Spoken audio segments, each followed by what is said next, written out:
Assalamualaikum warahmatullahi wabarakatuh. Kembali lagi dengan saya Yudhistira, calon guru penggerak Angkatan 3 dari Kabupaten Subang. Kali ini saya akan berbagi aksi nyata modul 1.4, yaitu budaya positif di sekolah. Dalam Kamus Besar Bahasa Indonesia, budaya adalah pikiran, akal budi, atau sesuatu yang sudah menjadi kebiasaan yang sudah sukar diubah. Sedangkan menurut Kunchoro-Ningrat dalam Syama'un, kebudayaan adalah lingkungan yang dihasilkan dari norma-norma dan nilai-nilai yang dipelihara oleh masyarakat. Selanjutnya dijadikan pedoman dan berkembang dalam kehidupan masyarakat, sehingga terbentuk menjadi satu sistem sosial. Dalam aksi nyata modul 1.4 kali ini, saya mencoba menerapkan materi-materi yang telah saya pelajari dalam praktek kegiatan di sekolah.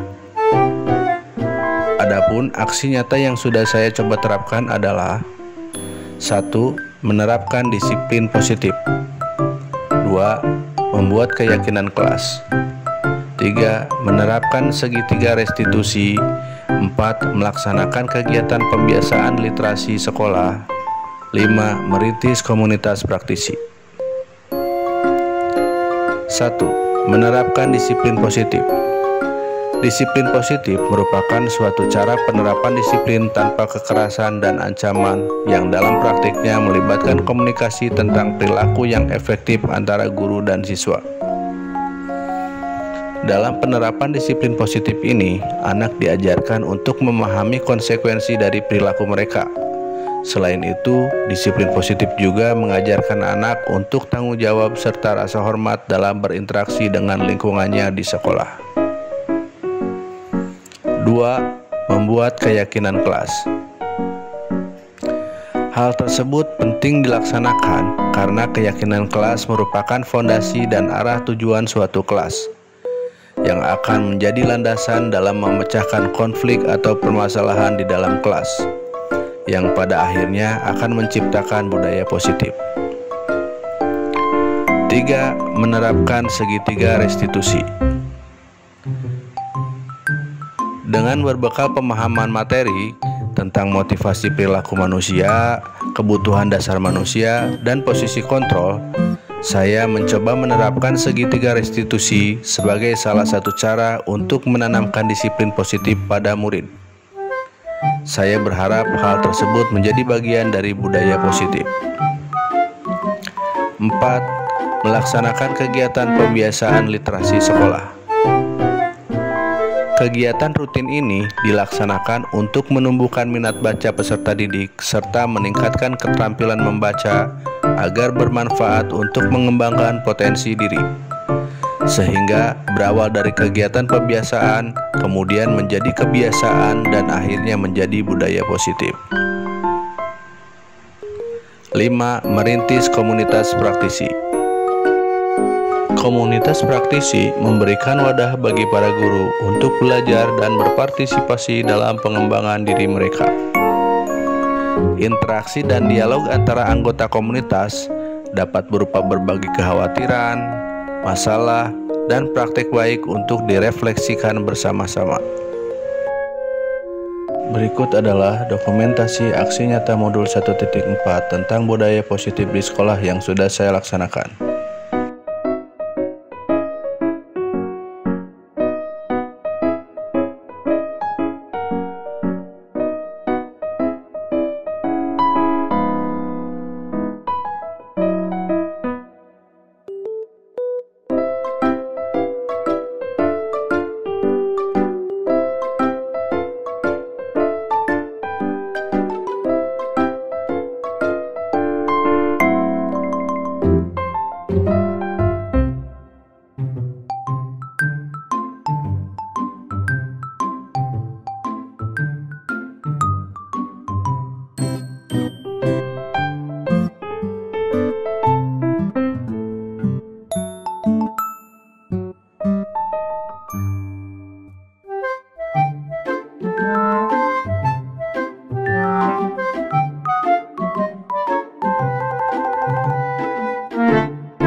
syukurillah, la haula wala quwwata illa billah.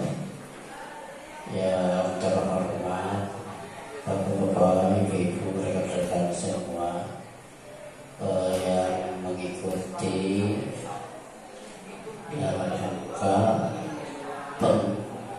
pengimbasan budaya positif di sekolah terhadap rekan-rekan. Dalam hal ini di sini saya sebagai yang ikut mendukung program tersebut sangat mengharapkan tentang dukungan-dukungan dari teman-teman, dan mudah-mudahan bisa ada faktor yang diharapkan hasil dari pengimbasan ini. Mudah-mudahan bisa sukses dan sesuai dengan apa yang diharapkan. Demikian, mudah-mudahan. Assalamualaikum warahmatullahi wabarakatuh.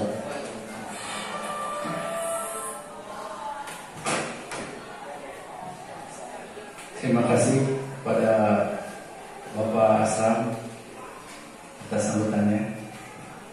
Assalamualaikum warahmatullahi wabarakatuh.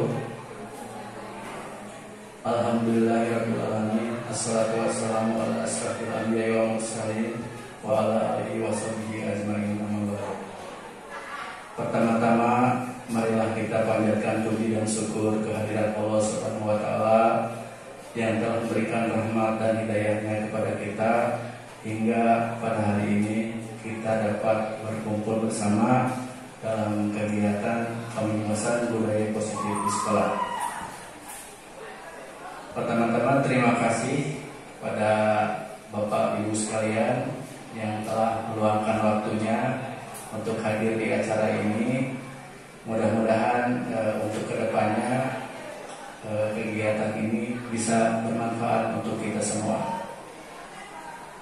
Perlu diketahui, saya di depan bukan berarti yang paling tahu atau yang paling besar. Saya hanya membagikan pengalaman kegiatan yang selama ini saya laksanakan, yaitu calon guru penggerak, agar bisa disampaikan, agar bisa menjadi inspirasi atau motivasi bagi Bapak Ibu sekalian. Baiklah, pada kesempatan kali ini saya akan menyampaikan materi tentang budaya positif di sekolah.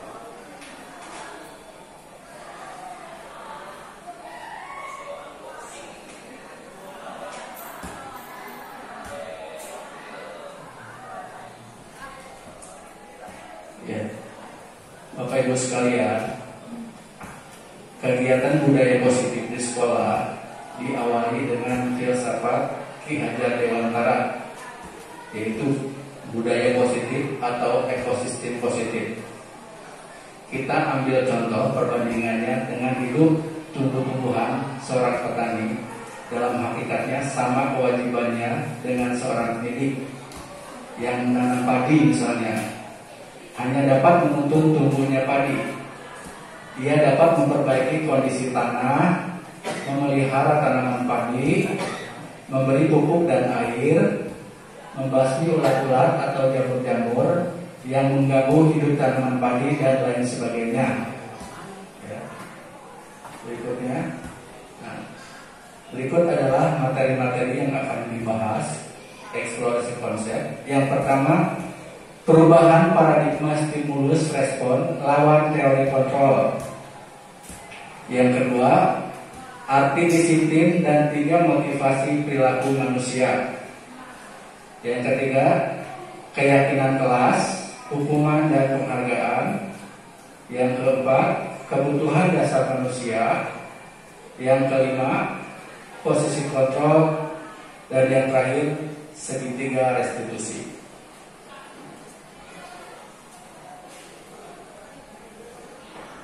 Nah, berikutnya adalah perubahan paradigma teori kontrol atau Satu,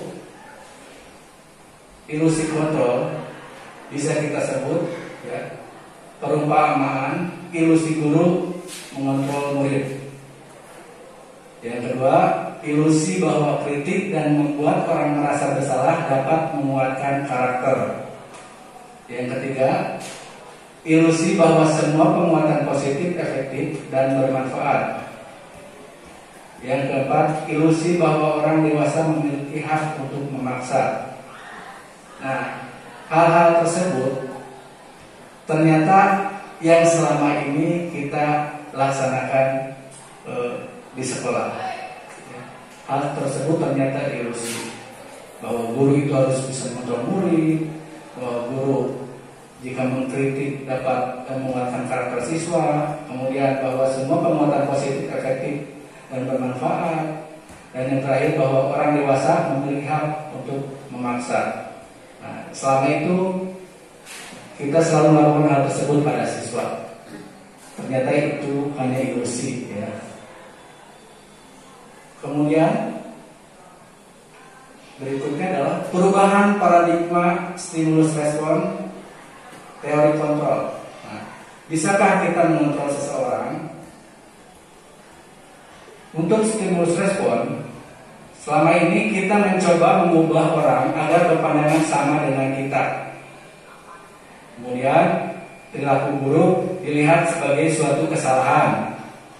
Orang lain bisa mengontrol saya bisa mengontrol orang lain. Pemaksaan ada pada saat bujukan gagal. Dan yang terakhir, model berpikir menang atau kalah. Nah, itu untuk stimulus respon. Kemudian teori kontrolnya, kita berusaha memahami pandangan orang lain tentang dunia.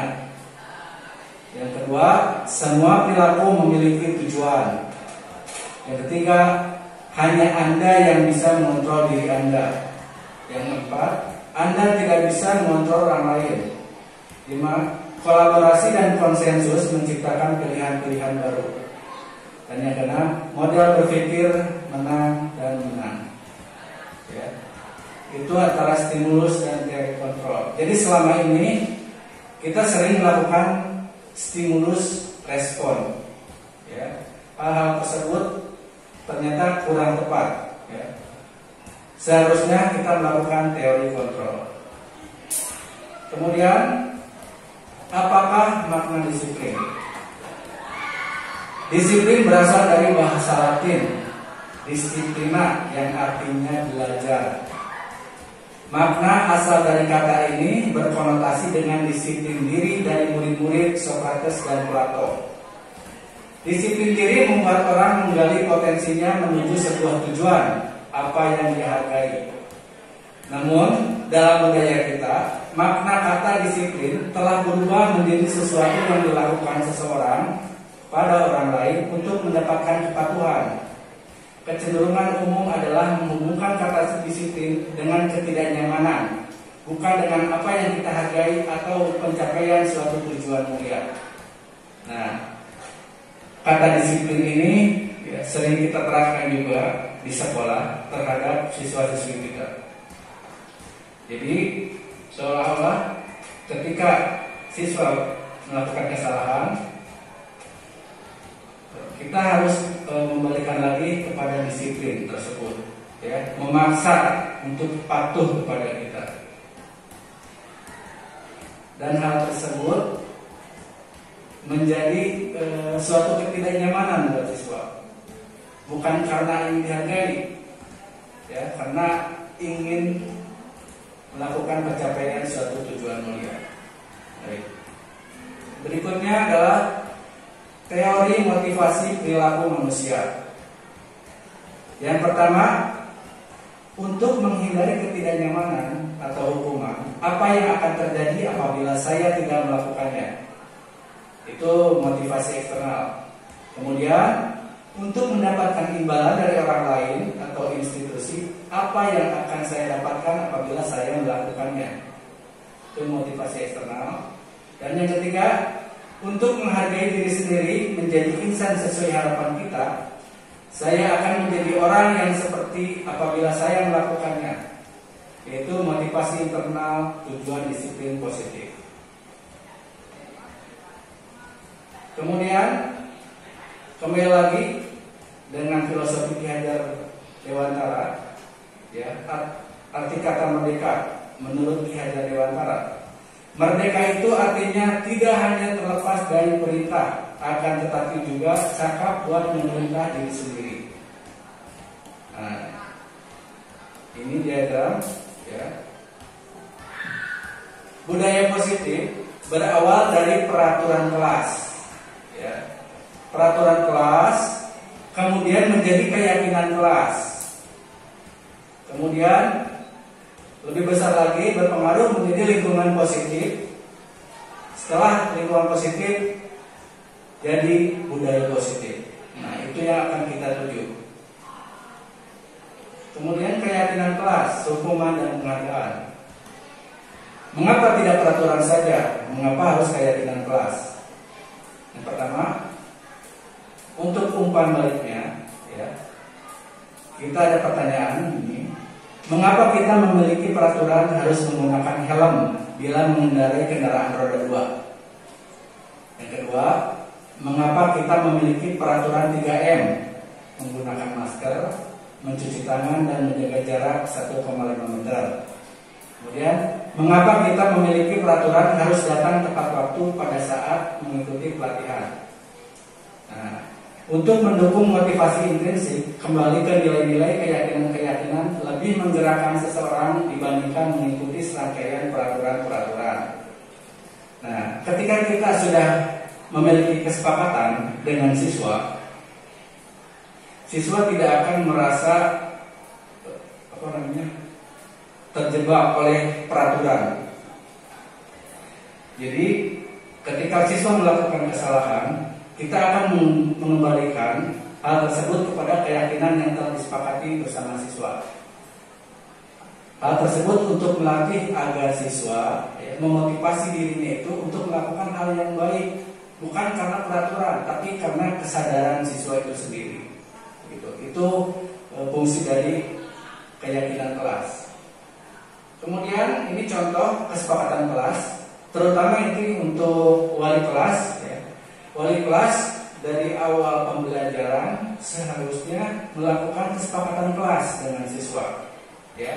Hal-hal apa saja yang ingin dilakukan di kelas, bagaimana di kelas itu berlaku, cara berucap seperti apa, kerapihannya, pakaiannya seperti apa, itu disepakati dulu, ya.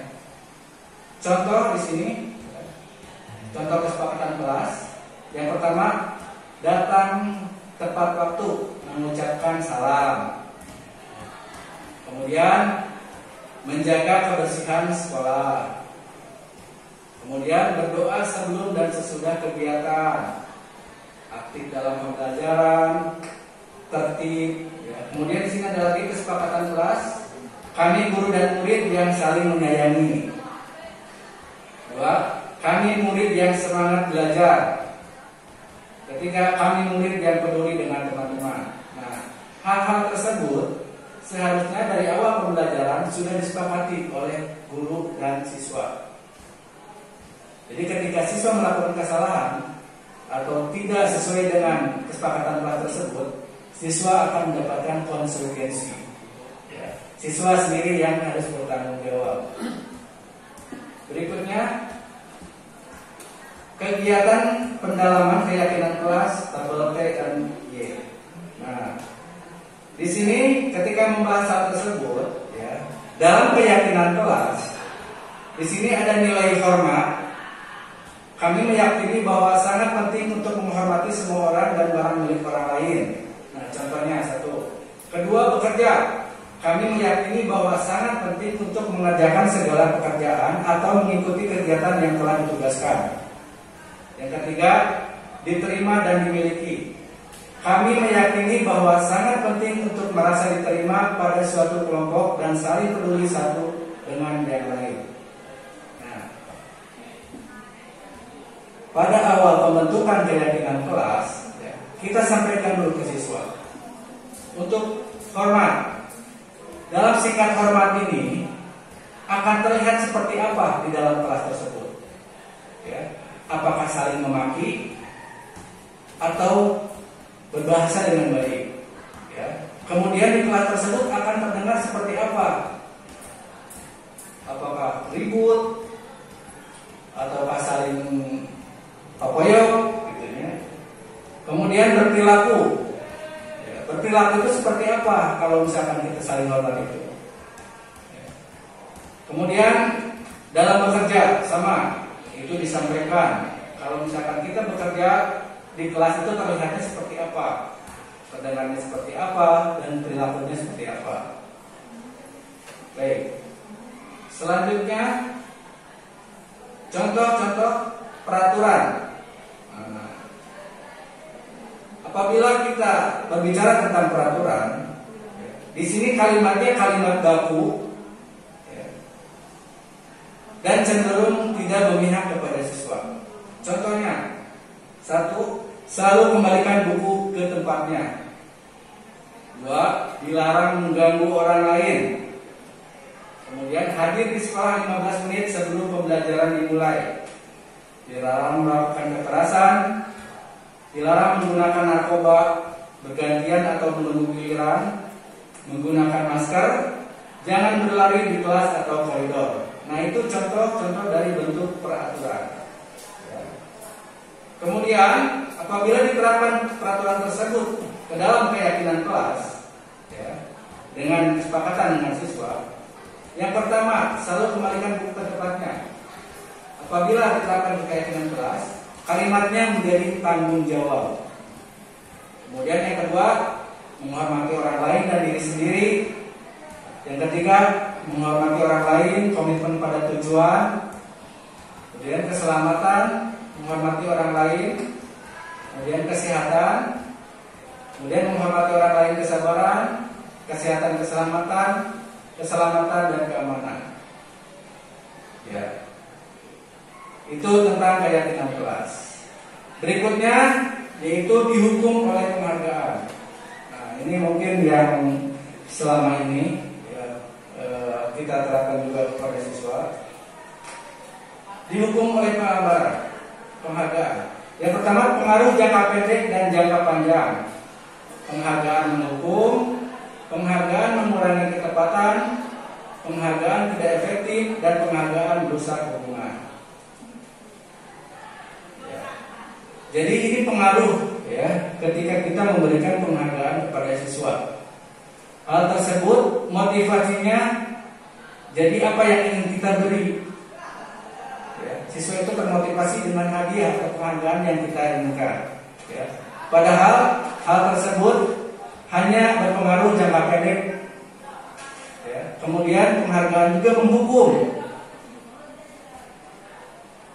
Penghargaan mengurangi ketepatan, penghargaan tidak efektif, dan penghargaan merusak hubungan.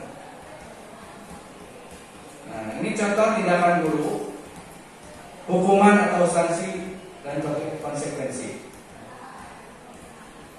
Di sini ada beberapa contoh tindakan. Pertama, mencatat 100 kali di dalam buku kalimat, saya tidak akan terlambat lagi karena terlambat ke sekolah. Nah, itu contoh dari hukuman ya, karena anak tidak melanggar. Kemudian lari mengelilingi lapangan basket 2 kali karena terlambat hadir di sekolah. Ya. Kemudian ada lagi, murid diminta untuk push up 15 kali karena tidak menggunakan masker ke sekolah. Kemudian menggantikan kertas tugas teman yang telah dicoret-coret. Nah, itu contoh dari konsekuensi. Kemudian membersihkan tumpahan air di meja tulis karena tersenggol pada saat belajar. Meminta murid tidak mengenakan sepatu seharian di sekolah karena tidak mengenakan sepatu hitam. Dan lari mengelilingi lapangan basket 2 kali karena terlambat 10 menit untuk pelajaran PJOK. Nah, tindakan-tindakan guru tersebut ya, apabila dikaitkan dengan hukuman atau konsekuensi ya, yang pertama yang lari itu bentuk hukuman. Yang kedua bentuk hukuman. Yang ketiga, murid diminta push up juga bentuk hukuman. Nah, menggantikan kertas tugas teman yang telah coret-coret itu merupakan bentuk sanksi atau konsekuensi. Membersihkan tumpahan air di meja tulis karena tersenggol pada saat belajar itu bentuk dari konsekuensi. Murid disuruh untuk mengenakan sepatu seharian di sekolah itu bentuk hukuman. Dan yang terakhir, lari mengelilingi lapangan basket 2 kali karena terlambat 10 menit untuk pelajaran PJOK juga merupakan konsekuensi. Perbedaan hukuman dan sanksi atau konsekuensi. Hukuman yang pertama, sesuatu yang menyakitkan harus terjadi. Kedua, membuat anak sakit fisik maupun hati untuk jangka waktu lama. Kemudian hukuman juga membuat anak membenci kedisiplinan, paksaan, mendorong anak menyakiti diri sendiri, konsep diri yang buruk, anak belajar untuk menyembunyikan kesalahan, marah, rasa bersalah, dipermalukan, merasa tak dihargai. Itu akibat-akibat dari hukuman dan yang ternyata selama ini kita terapkan di sekolah. Kemudian sanksi atau konsekuensi, yaitu sesuatu harus terjadi, membuat anak merasa tidak nyaman dalam jangka waktu pendek. Memang anak merasa tidak nyaman, tapi dalam waktu yang pendek. Kemudian anak menghargai disiplin, ya. Kemudian stimulus tanggapan, mendorong anak agar mudah menyesuaikan diri, konsep diri yang baik, anak belajar untuk mematuhi peraturan, kehilangan hak, dibuat tidak nyaman, diasingkan untuk sementara. Nah, itu contoh dari sanksi dan konsekuensi. Kemudian materi berikutnya yaitu 5 posisi kontrol. 5 posisi kontrol tersebut, ya, apabila dikaitkan dengan guru itu ada yang suka menjadi penghukum, ada yang suka membuat orang merasa bersalah, ada juga yang berperan menjadi teman, kemudian berperan menjadi pemantau, juga berperan menjadi manajer.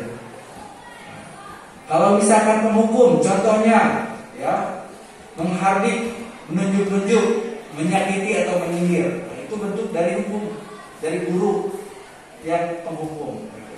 Kemudian membuat orang merasa bersalah, siswa itu berceramah dan mengatakan seharusnya kalian itu bla bla bla.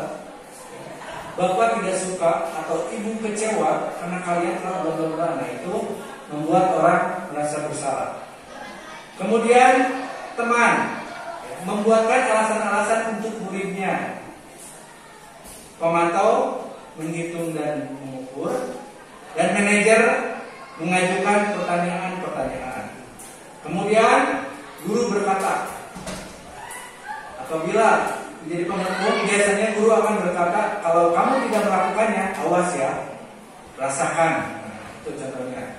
Kemudian membuat orang merasa bersalah. Kamu seharusnya sudah tahu, ibu lelah sekali mengatakannya, ibu stres dan seterusnya. Itu contoh membuat orang merasa bersalah. Kemudian teman, ayolah lakukan demi ibu. Masa kamu tidak mau? Ingat tidak, ibu pernah bantu. Nah, itu memposisikan diri sebagai teman, seperti itu. Kemudian pemantau, apa peraturannya? Itu contohnya. Kemudian manajer, apa yang kita yakini? Apa yang bisa kau kerjakan untuk memperbaiki masalah ini? Nah, hal tersebut biasanya, ya, dikembalikan kepada keyakinan kelas yang sudah kita buatkan, ya, yang kita sepakati terhadap siswa. Kemudian hasilnya, sebagai penghukum, biasanya siswa akan memberontak dan menyalahkan orang lain. Ada lagi berbohong. Itu akibat kalau misalkan anak sering dihukum. Kemudian membuat orang merasa bersalah, hasilnya anak akan menyembunyikan atau menyangkal dan berbohong. Kalau teman akan ketergantungan, kalau pemantau menyesuaikan diri bila diawasi, dan kalau manajer menguatkan pribadi. Kemudian kaitan dengan dunia berkualitas. Murid meletakkan guru di luar dunia berkualitas. Ya, kemudian murid meletakkan guru di dalam dunia berkualitas. Murid meletakkan guru sebagai orang yang sangat penting di dunia berkualitas. Murid meletakkan guru peraturan dan hukum di dunia berkualitas. Murid meletakkan dirinya sebagai individu yang positif dalam dunia berkualitas. Kemudian murid juga akan berkata, biasanya kalau dengan penghukum, biarkan saja, nanti juga marah-marah lagi. Nah, itu impact dari penghukum. Kemudian pembuat merasa bersalah, maafkan saya. Nah, kemudian teman, saya pikir Bapak Ibu teman saya, ternyata begitu. Nah, itu contoh. Kemudian pemantau, berapa banyak bintang yang saya harus peroleh, berapa halaman yang harus saya tulis. Kemudian sebagai manajer, bagaimana caranya saya bisa memperbaiki keadaan. Kemudian satu lagi, yaitu dampak pada murid. Sebagai penghukum, biasanya siswa akan cenderung mengulangi kesalahan. Ya, kalau membuat merasa bersalah, merasa rendah diri. Kalau teman, lemah, tidak mandiri, dan tergantungan. Pemantau menitik beratkan pada sanksi atau hadiah. Kalau manajer, mengevaluasi diri, bagaimana cara memperbaiki diri. Nah, ini nada suara juga berpengaruh. Ya. Kalimat-kalimat tadi, apabila guru yang mengucapkan, ya, nadanya bisa besar, atau kata-katanya kasar, dan lain hal sebagainya. Misalkan, apa yang kamu mau? Kalau ada lagi, apa yang kamu mau? Apa yang kamu mau? Nah, dari satu kalimat tersebut, posisi kontrolnya bisa berbeda-beda, ya, tergantung dari nadanya. Kemudian berikutnya, nah, ini tentang kalimat. Nah, ini materi yang terakhir, yaitu tentang restitusi. Restitusi adalah proses menciptakan kondisi bagi murid untuk memperbaiki kesalahan mereka, sehingga mereka bisa kembali pada kelompok mereka dengan karakter yang lebih kuat. Menurut Gosset tahun 2004. 9 ciri-ciri restitusi. Yang pertama, bukan untuk menebus kesalahan, namun untuk belajar dari kesalahan. 2. Memperbaiki hubungan. 3. Tawaran, bukan paksaan. 4. Restitusi menuntut untuk melihat ke dalam diri. 5. Restitusi mencari kebutuhan dasar yang mendasari tindakan. 6. Restitusi diri adalah cara yang paling baik. 7. Restitusi fokus pada karakter bukan tindakan. 8. Restitusi fokus pada solusi. 9. Restitusi mengembalikan murid yang berbuat salah. Ya. Nah, ini contoh segitiga restitusi. Segitiga restitusi biasanya dilakukan ketika menghadapi siswa yang bermasalah. Ini yang seharusnya dilakukan oleh kita. Segitiga restitusi juga dilakukan ketika guru sudah melakukan atau menyepakati kesepakatan kelas dengan siswa di kelas. Yang pertama, contohnya, apabila siswa melakukan kesalahan, siswa tersebut dipanggil, ya, dan dari kita itu tidak langsung memarahi atau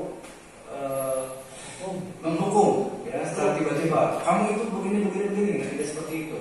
Tapi yang pertama, ya, stabilkan dulu identitas. Ya. Tanya dulu baik-baik. Ya. Contohnya, kita itu atau setiap orang pasti melakukan kesalahan.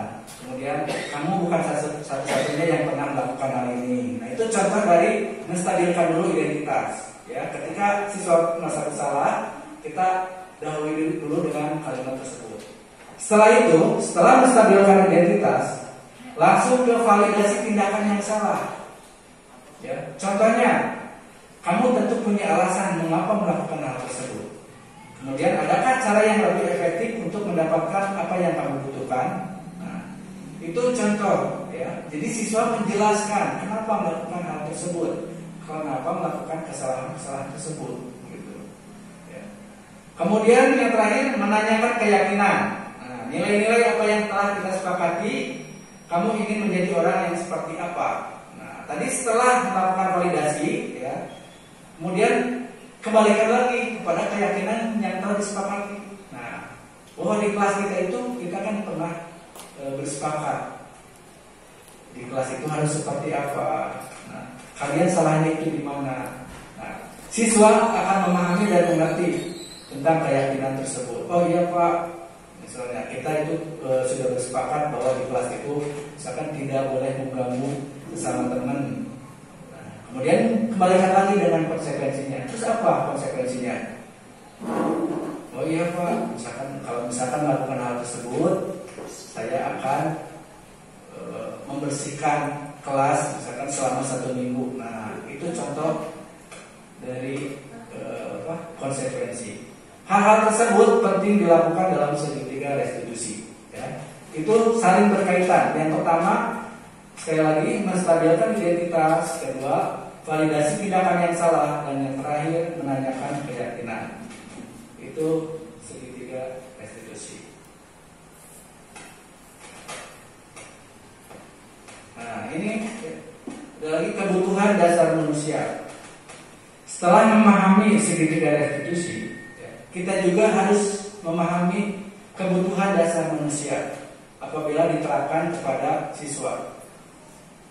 Jadi kita tidak serta-merta memarahi kepada siswa sebelum menanyakan alasannya kenapa.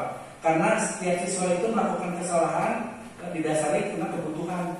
Ya, misalkan karena di rumahnya kurang kasih sayang atau motivasi siswa ini bertahan hidup, ya, atau melakukan tersebut karena kesenangan, melakukan tersebut ingin kebebasan, atau melakukan tersebut karena ingin ada penguasaan. Ya. Tuh, ini contoh-contohnya. Nah, ini contoh dari intervensi 30 detik. Apakah kamu ingin berbuat baik? Apakah saat ini kamu sedang menjadi orang yang sedang kamu inginkan? Apakah kamu bisa mengubah kegiatan perilaku kamu saat ini menjadi sikap yang lebih membantu? Apakah wajar membuat kesalahan? Bisakah kita memperbaikinya? Apakah yang kamu lakukan saat ini sesuai? Apakah kamu siap untuk mulai? Kesepakatannya apa? Sepertinya kamu punya masalah. Saya bisa bantu apa? Saat ini kamu seharusnya berbuat apa? Apa yang bisa saya bantu agar kamu bisa melakukannya? Apa yang saya bisa bantu agar kamu dapat segera mulai? Apakah tugas kamu saat ini? Dan lain sebagainya. Ya. Nah, Bapak Ibu sekalian, ya, itulah disiplin positif di sekolah yang mungkin saya bisa bagikan terhadap Bapak Ibu sekalian. Ya, apabila ada pertanyaan atau misalkan ada sesuatu yang ingin disampaikan, mungkin nanti bisa disampaikan. Ya. Nah, hal seperti ini akan lebih baik. Ya, disiplin positif ini dimulai dengan diri kita. Ya, karena untuk melakukan disiplin positif, membuat keyakinan kelas dan melakukan segitiga restitusi terhadap siswa itu tidak bisa tanpa adanya kepercayaan dari siswa terhadap kita. Ya. Jadi kita mulai dulu dari diri kita. Ya. Mudah-mudahan setelah mulai dari diri kita sampai kepada siswa, hal tersebut menjadi kebiasaan. Setelah menjadi kebiasaan, kemudian bisa menjadi budaya positif di sekolah kita. Ya. Mungkin itu saja yang bisa saya sampaikan. Ya, sekali lagi terima kasih atas waktunya karena sudah menyempatkan berkumpul di sini mendengarkan pengimbasan tentang budaya positif di sekolah. Terima kasih. Mohon maaf atas segala kekurangan. Wabillahi taufiq wal hidayah. Assalamualaikum warahmatullahi wabarakatuh.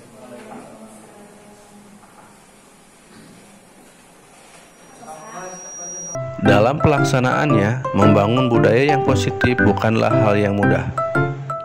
Diperlukan komunikasi positif di antara warga sekolah, mulai dari kepala sekolah, guru, murid, bahkan orang tua. Semuanya tidak bisa berdiri sendiri, melainkan satu sama lain saling terintegrasi dan saling mempengaruhi. Saya berharap kegiatan-kegiatan yang saya terapkan tersebut suatu hari dapat dijadikan pedoman dan betul-betul menjadi budaya positif di sekolah. Demikian aksi nyata modul 1.4 tentang budaya positif yang sudah saya lakukan. Semoga dapat bermanfaat. Terima kasih atas perhatiannya. Mohon maaf apabila masih banyak kekurangan. Wassalamualaikum warahmatullahi wabarakatuh.